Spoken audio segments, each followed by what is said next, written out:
Hey everybody, let's do a little video on how to flip money, how to get the velocity of your money to work for you. And the car is back. Don't say anything. Let's do this.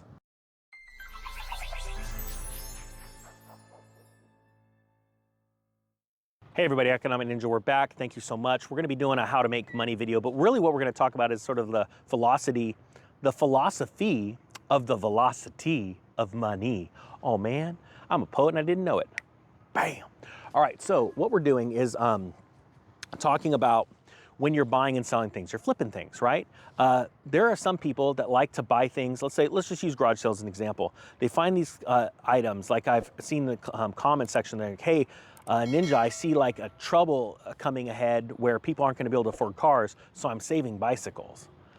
And I was, what? What do you mean you're saving bicycles? And they said, well, I'm saving bicycles. I'm sort of getting good deals. I'm saving because the value of them are going to go up.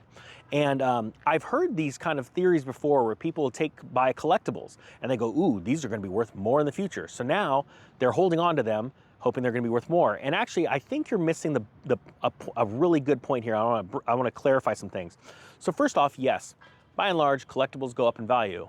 By and large, there could be a crisis that's coming and the value of a bicycle could be worth more in the future than it is today because people need those because they can't get around any other way. Totally get that. Here's a couple things that you're running yourself into and you don't realize it. First off, to store these things is a lot.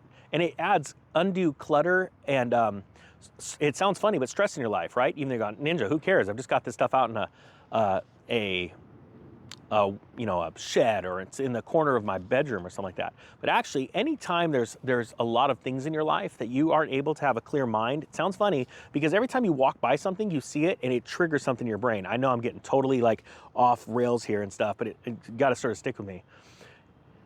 It's stuff. It's things that are clogging your ability to open up and see new revenue streams, right? Because when it's always there, it's in the forefront of your mind.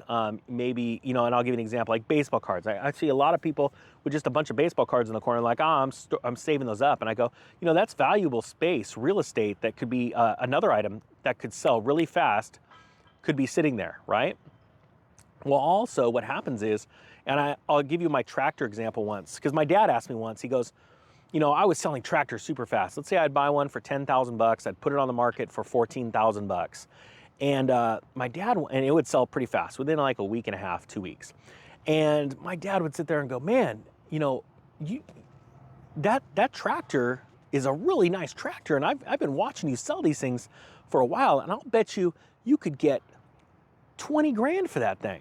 Another 6,000 bucks. If you clean it up, spend a little time on it, polished it, it did little things to it, and then waited for the right buyer. And I said, you know what?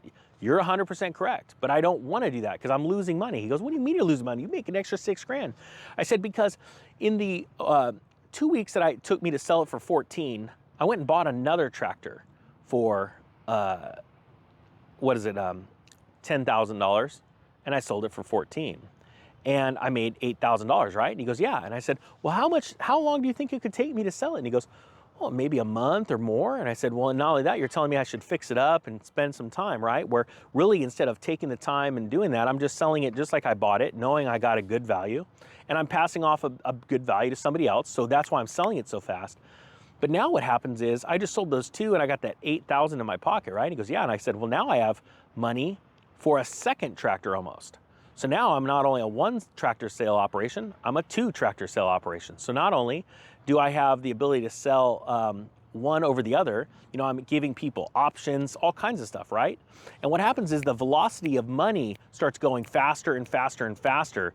And then what happens, every once in a while I'd get a diamond in the rough and go, hey, look, this is worth a lot of money, but this is like a niche market. So I'm gonna have to market it specially, in a different way that I normally do instead of Craigslist or Facebook ads. And I'll do that, right? But I have the money to do it because what's happening is if I would have taken that 1 tractor, put it on the market for 20 and just waited, polished it and waited, right? Then what happens is my whole operation's dead. It's done, it's dead in the water because I have to wait for that to sell to now take that 20 grand and go buy more tractors. But if I kept it small and then allowing people to feel, and it's true, they're getting a good deal, they're getting a fair price, then both people are happy and it keeps my mind moving.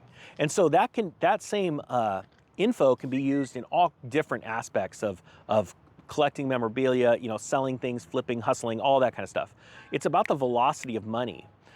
Once sales slow down, if you don't have a good enough product offering and you don't want to get too crazy, your whole operation can stop. And then psychologically, it could really mess with you, to be honest with you. So I just want to throw out those ideas, because when it comes to hustling and making money, you know, there's all these little tiny little tips and tricks that can really set you far ahead from other people. So I hope you guys got something out of that. If you do, don't mind hitting the thumbs up. I'd appreciate it. Thank you so much. The Economic Ninja is out.